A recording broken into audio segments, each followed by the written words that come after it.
Hai, Assalamualaikum dan salam sejahtera. Anda sedang menonton Awani Pagi bersama saya Jiji Ahmad dan juga Afizi Azaman. Dan pagi ini 11 September banyak yang kami ingin bawakan. Yang pastinya semalam Afizi banyak yang diperkatakan adalah berlakunya banjir di setengah bahagian di Kuala Lumpur. Dan kalau kita lihat di muka hadapan New Straits Times ini, keadaannya bagaimana di depan bangunan Sultan Abdul Samad tu, banjir yang berlaku tinggi airnya. Kalau producer kita boleh naikkan sikit muka hadapan New Straits Times. Ya, dan semalam Gigi sebenarnya betul, saya balik dalam keadaan hujan lebat yang mana kalau kita lihat hujan telah pun bermula pada pukul 1 tengah hari sehinggalah 2 jam lebih sehingga pukul 4 dan rentetan daripada pukul 5, 6 itu pun hujan renyah-renyah masih lagi turun di sekitar daerah Kuala Lumpur dan juga Selangor, di Lemah Kelang itu sendiri. Kalau kita menghadapi masalah air, kali ini air melimpah-limpah mencurah-curah di luar rumah, tapi bernasib baik kerana pada kali ini air telah pun berada dalam rumah. Dan inilah NST berhadapan perfect storm yang mengakibatkan beberapa kawasan di KL banjir dan menyebabkan pusat pemindahan sementara di Kelab Sultan Sulaiman telah pun dibuka semalam untuk menempatkan beberapa penduduk, terutama sekali di kawasan Jalan Semarak, Kampung Baru, Jalan Tun Razak itu mengalami peningkatan air daripada 1 hinggalah ke 3 meter itu sendiri. Dan berdasarkan kenyataan daripada Tan Sri Anwar Musa, Ketua Kementerian Wilayah Persekutuan, menyatakan bahawa punca sebenar banjir kilat yang melanda ibu negara pada petang semalam akan dikaji dan disifatkan ia berlaku dengan agak pantas. Kata beliau, pihaknya akan mendapatkan penjelasan daripada DBKL dan juga JPS, Jabatan Perairan dan juga Seliran secepat mungkin untuk mengenal pasti puncanya. Dan jelasnya beliau telah mengarahkan bilik kawalan dibuka, pusat pemantauan juga dibuka untuk melaporkan situasi keadaan semasa di sekitar KL. Dan difahamkan di Kampung Baru ada beberapa buah kenderaan dan juga rumah yang telah pun tenggelam. Begitu juga di sekitar Masjid India. Semalam itulah di media sosial Gigi, keadaan sekitar Masjid India tu lihat seperti pulau. Itu yang berlaku semalam dan kita harapkan penyelesaian jangka panjang dapat kita pastikan ia dapat dilaksanakan dengan cepat dan melihat kepada sama ada terowong semat yang dibangunkan untuk mengatasi banjir itu sama ada ia berfungsi ataupun tidak, itu masih lagi menjadi tanda tanya. Dan kita harapkan ada penjelasan-penjelasan tertentu dan juga cadangan dan juga rancangan daripada Kementerian Wilayah Persekutuan untuk memastikan bahawa banjir tidak berlaku. Jiji semalam balik banjir juga. Kita sempat sebab kita balik awal kan, tengah hari kita dah habis dah waktu bekerja kita. Masa pulang tu ya hujan lebat, tapi saya tak sangka sampai banjir bila tengok di social media dan update terkini dari Astro Awani. Terkejut jugalah sebab ramai yang terkesan, banyak motor-motor yang tenggelam. Betul. Dan saya harapkan mereka yang terkesan atau mendapat kerugian kerana banjir ini tabah dan mungkin ada bantuan dapat diberikan kepada mereka kerana ini selalu berlaku Hafizi. Ya, dan terutama sekali di Kampung Periuk, di Kampung Baru itu banyak kali sebenarnya berlaku banjir di sekitar kawasan itu, dan kita harapkan penjelasan ataupun cadangan yang lebih baik dapat kita lakukan untuk memastikan bahawa penduduk di sana tidak lagi mengalami masalah yang sama. Banjir berulang kali, sama juga situasinya di beberapa negeri lain. Selangor juga, Kelantan juga mengalami masalah yang sama, dan kita harapkan satu penyelesaian tuntas dapat kita buat dalam masa yang terdekat ataupun dalam tempoh masa jangka panjang. Projek tebatan banjir seperti yang dilakukan di Pulau Pinang dan sebagainya, kita harapkan ini adalah projek-projek yang dilaksanakan pada masa akan datang. Okey Gigi, kita nak beralih sedikit perkembangan ke arah COVID-19. Ini adalah penting COVID-19 untuk kita ketahui angka-angka jangkitan baharu setiap hari di negara kita, kerana sejak daripada beberapa hari yang lepas negara kita telah mengalami lonjakan kes COVID-19 yang mana walaupun keadaan itu masih dalam keadaan terkawal, tapi mengejutkan kerana satu hari kita telah pun mencapai 3 angka. Dan 3 angka ini petandanya telah pun diberi amaran oleh kerajaan. PKP mungkin akan dilaksanakan balik, tapi itu masih lagi mengambil kira pelbagai faktor yang akan kita bincangkan. Jadi kes COVID ada berapa Gigi semalam? Dicatatkan 45 kes baru positif COVID-19, dan kata Tan Sri Dr. Nur Hisham daripada jumlah itu 44 kes adalah kes yang melibatkan penularan dalam negara, dengan 11 adalah rakyat Malaysia, manakala 33 bukan warga negara. Dan katanya 40 kes penularan tempatan dikesan daripada kluster kluster benteng Lahad Datu di Sabah dengan 33 kes melibatkan bukan warga negara dan sebanyak 34 daripada 40 kes baru daripada kluster benteng Lahad Datu itu merupakan banduan, manakala 6 kes adalah ahli keluarga kaki tangan penjara yang itu yang disebut dalam sidang akhbar semalam.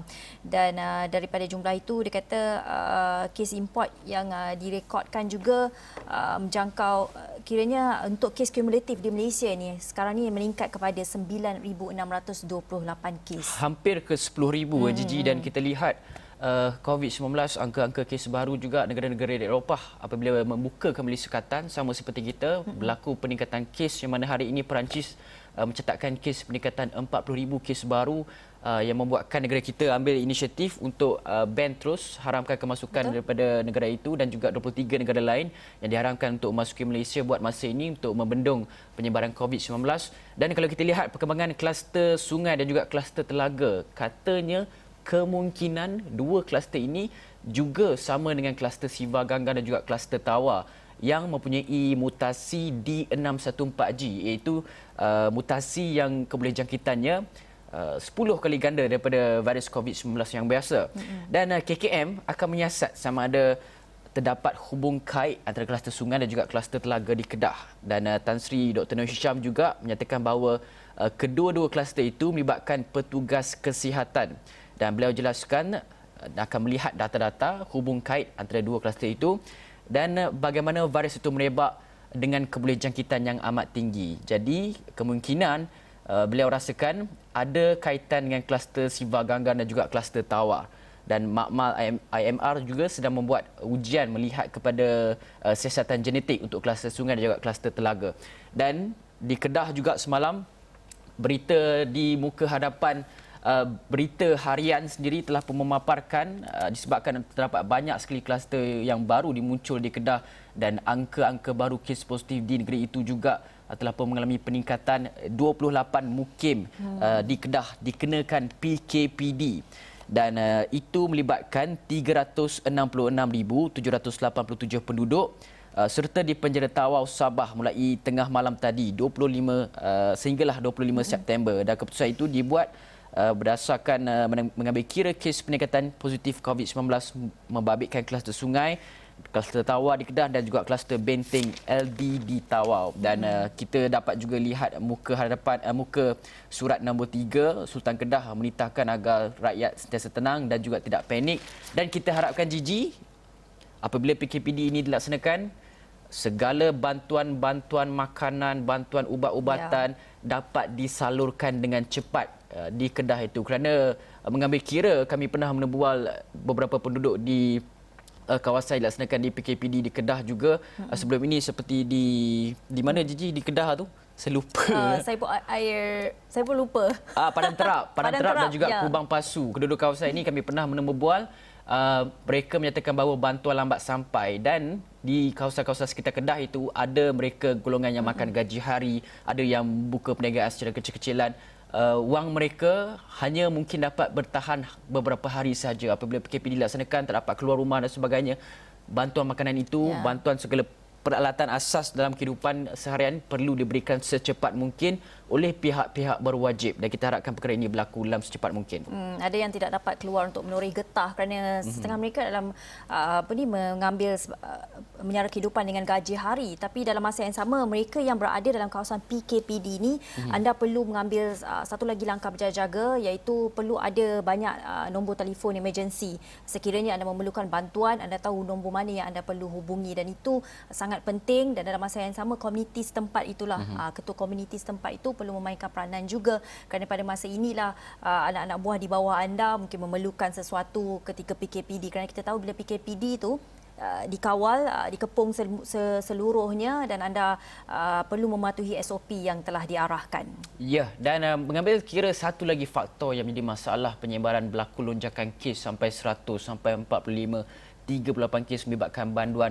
Ianya Tan Sri Dr. Nur Hisham menyatakan bahawa penjarakan fizikal tidak dapat dilakukan di penjara-penjara yang menempatkan banduan-banduan yang baru masuk. Dan apabila banduan-banduan ataupun parti yang baru masuk, kita tidak tahu sama ada mereka ini mempunyai COVID-19 ataupun tidak, rekod kesihatan mereka sukar untuk didapati dan perlu dilakukan ujian serangan COVID-19. Dan saya juga kebarangkalian bagi saya parti yang ditangkap perlu jalani proses ujian serangan COVID-19 terlebih dahulu sebelum ditempatkan di dalam penjara-penjara yang menempatkan ramai sekali banduan. Kita tahu penjara-penjara di Malaysia ini pula mengalami masalah banduan terlampau ramai disebabkan oleh kes dadah. Jadi itu yang berlaku di bantuan ataupun kluster benteng Lahad Datu LD. Yang mana OKT yang baru ditahan perlu diasingkan daripada individu yang sudah lama ditahan untuk membendung penularan COVID-19. Kata beliau, OKT itu perlu diasingkan walaupun ujian real-time reverse transcription polymers chain reaction RT-PCR negatif memandangkan tempoh inkubasi bagi virus berkenaan aktif adalah selama 14 hari. Dan indeks bagi kluster benteng ini adalah ramai daripada mereka adalah warga asing. Apabila ujian sedang dilakukan ke atas kes terbabit, beliau tidak menunjukkan sebarang gejala ataupun demam sebelum ditempatkan di lokap di Ibu Pejabat Polis Daerah IPD LD dan juga penjara Tawau itu sendiri. Ini yang kita bimbangkan dan kita banyak kali bincangkan mengenai parti yang mana kalau kita lihat ramai mereka sekarang ini sedang bersembunyi dan tidak mahu tampil keluar untuk menjalani ujian serangan COVID-19 dan menyebabkan jangkitan tempatan itu berlaku dalam kalangan petugas-petugas penjara, petugas-petugas di Ibu Pejabat Polis itu yang menjadi kebimbangan jika berlaku penularan tempatan menyebabkan ahli keluarga mereka pula kan. Ya, dia macam kes di Thailand juga kalau Hafizi ingat 100 hari Thailand tidak mencatatkan angka positif COVID-19, maksudnya 100 hari zero kes kan. Jadi apabila satu banduan saja masuk ke dalam penjara bila didapati adalah positif COVID-19 itu sahaja telah menyebabkan kita boleh belajar daripada situ bahawa perlu ada saringan sebelum mereka ini ditempatkan di dalam penjara dan mungkin boleh diasingkan sekiranya diketahui lebih awal keadaan panduan itu sebelum masuk ke dalam penjara. Ya, dan melihat kepada angka kejangkitan COVID-19 sudah pasti saya faham ramai yang tertanya-tanya, malah saya dengan Gigi sendiri tertanya-tanya sama ada PKP ini akan dilaksanakan ataupun tidak kerana katanya 3 digit laksana PKP, tapi kita telah pun mencapai 3 digit tetapi PKP itu masih lagi belum dilaksanakan. Hanya PKPD dilaksanakan di beberapa tempat di Kedah dan juga di Benteng Tawau itu. Dan kita nak melihat bahawa jaminan Datuk Seri Ismail Sabri, Menteri Pertahanan, menyatakan bahawa kerajaan tidak akan melaksanakan semula PKP buat masa ini dan beliau menjawab susulan menyatakan bahawa 100 kes COVID-19 diumumkan baru-baru ini akan menyebabkan PKP dan kerajaan akan melumpuhkan kepada PKPD iaitu kawasan sasaran ataupun lokasi terkesan COVID-19 dan kita harapkan bahawa tidak berlaku lagi lah PKP sebab ia membuatkan ramai yang tak dapat bekerja, gaji kena potong, hilang kerja, tak dapat nak membawa makanan balik kepada keluarga masing-masing. Banyak sekali isu yang terjadi, kita kerugian berbilion-bilion ringgit sehari, perniagaan tidak dapat dijalankan. Ekonomi mengalami kemerosotan yang begitu teruk sekali. Itu yang membuatkan PKP ini bagi saya tak perlu dilaksanakan, tapi kita perlu melihat kepada PKPD itu, enforce PKPD dengan lebih kuat, banyakkan rules ataupun SOP dalam PKPD itu supaya ia lebih dapat mengekang COVID-19. Kerana apa? Kita lihat juga PKPD dilaksanakan sebelum ini ada yang bertindak pakai gelang kuarantin pun masih lagi keluar dan sebagainya, dan ini adalah perkara yang perlu kita bimbangkan dan PKPD adalah jalan penyelesaian buat masa ini di Malaysia. Dan penguatkuasaan undang-undang juga penting kerana apabila diwajibkan memakai pelitup muka itu sangat baik dan dalam masa yang sama mungkin menaikkan compound itu juga perlu dilakukan sekarang ini bagi memastikan mereka mematuhi SOP ataupun langkah yang telah diperintahkan sekiranya anda berada dalam PKPD ataupun anda diarah untuk kuarantin selama 14 hari. Ya, dan semalam ada juga satu perkembangan best untuk kita kongsikan, iaitu isu Viviana. Apa ceritanya, Gigi? Ya, Viviana ini kalau kita lihat ya, Timbalan Menteri Komunikasi dan Multimedia Zahidi Zainul Abidin ada memohon maaf di Dewan Negara kerana menimbulkan kekeliruan berhubung masalah capaian internet yang dihadapi penuntut Universiti Malaysia Sabah Viviana Mosibin. Dan Kalau kita lihat di situ ada titlenya saya mohon maaf atas kekeliruan isu Viviana, dan ini sangat baik saya kira kita hentikanlah segala tuduh menuduh, salah menyalah kan, kerana yang pastinya mohon maaf itu adalah perkara yang paling baik dilakukan, kerana hanya kerana seorang pelajar sahaja pelbagai pihak naik dan bercakap sesuatu. Dan apa yang penting sebenarnya dalam perkara ini bagi saya adalah liputan internet itu di kampung Sipatalang, di Pita Sabah atau di Sabah keseluruhannya perlu diperbaiki. Itu sebenarnya isunya. Tak kiralah sama ada ia untuk pelajar atau untuk mereka yang bekerja atau mereka hanya untuk melayari internet, kerana internet ni pelbagai kegunaan. Nak mendapatkan ilmu, untuk mendapatkan sesuatu, informasi, berita, segalanya perlukan internet. Dan kalau capaian internet di situ menjadi pertikaian sebegini, susahlah. Lepas ni apa lagi kan, kalau bukan atas pokok, kat mana lagi mereka perlu mendapat capaian internet yang baik. Ya, dan dalam masa yang sama YB Khari Jamaluddin, Menteri Sains, Teknologi dan juga Inovasi juga ada berjumpa dengan Viviana serta keluarganya, ibu bapanya, dan memohon maaf bagi pihak kerajaan untuk menyelesaikan isu yang timbul antara dua timbalan menteri sebelum ini. Dan pertemuan itu berlaku di UMS, dan Ahli Parlimen Rembang itu berkata Jemaah Menteri berpendapat tindakan dua timbalan menteri terbabit tidak betul dan juga tidak wajar. Dan ini adalah bagi saya satu permohonan maaf yang secara telus dan membuka kembali ruang perbincangan dan juga ruang rundingan, dan kita cuma harapkan tak ada lagi lah batu api nak mengapi-apikan lagi isu ini, dan kerajaan juga telah pun acknowledge bahawa liputan internet di Sabah perlu diberi perhatian, perlu dipertingkatkan, dan itu adalah perkara pokok. Dan bagi saya Viviana sendiri, saya rasa bagi dia adalah satu boleh dianggap hero bagi kalangan remaja Sabah kerana telah pun berjaya membuatkan liputan internet di Sabah itu mendapat perhatian daripada semua pihak, daripada akar umbi sampailah ke peringkat atasan. Dan Gigi, saya rasa kita boleh berhenti seketika. Ya, kita berhenti berehat seketika. Kembali selepas ini kita akan bawakan perkembangan politik juga di Sabah selepas ini.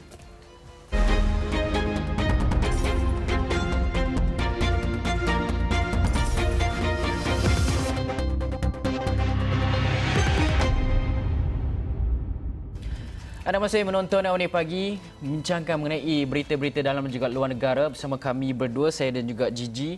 Dan hari ini dan juga rentetan daripada bulan ini, September, sudah pasti menjadi bulan yang sangat penting buat rakyat Sabah, dan saya pasti penting juga kepada pemimpin-pemimpin politik yang akan bertanding di Sabah. Yang mana kalau kita lihat, banyak sekali parti-parti telah pun mengumumkan senarai calon yang akan bertanding untuk 73 kerusi DUN di Sabah, yang akan merebut sama ada siapa yang akan menjadi kerajaan, siapa yang akan jadi pembangkang. Semuanya kita akan ketahui pada 26 September nanti.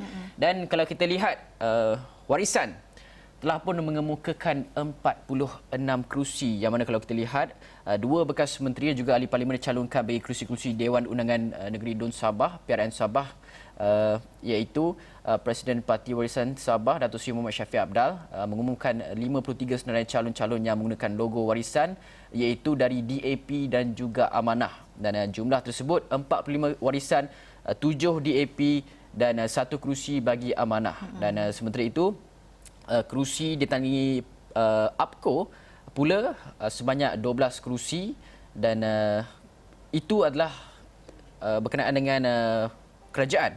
Dan kalau kita lihat, PKR juga telah pun mengumumkan kerusinya sendiri, iaitu sebanyak 7 kerusi. Dan kalau kita lihat suasana di sebelah kerajaan tu, Gigi, tiada pertindihan kerusi yang pun berlaku di antara mereka, sesama mereka. Itu yang membuatkan kalau kita dapat lihat kesepakatan lah, boleh dikatakan kesepakatan itu dicapai untuk memastikan bahawa tiada pertindihan. Kita tahu apabila berlaku pertindihan, ini akan mengurangkan undi dan merugikan parti-parti yang berkolaborasi ataupun gabungan itu sendiri. Dan di sebelah pihak pula lagi, Gigi, kalau kita tengok Perikatan Nasional mengumumkan bertanding 29 kerusi dan akan bincang dengan BN elak pertembungan. Dan katanya PN Sabah terdiri daripada Bersatu, SAPP dan STAR mengumumkan akan bertanding di 29 kerusi DUN pada Pilihan Raya Negeri Sabah ke-16 itu. Dan bagaimanapun menyebabkan berlaku 3 pertembungan kerusi dengan Barisan Nasional, iaitu di DUN Tulit yang ditandingi PBRS, SUK PBRS dan Pangginatan UMNO.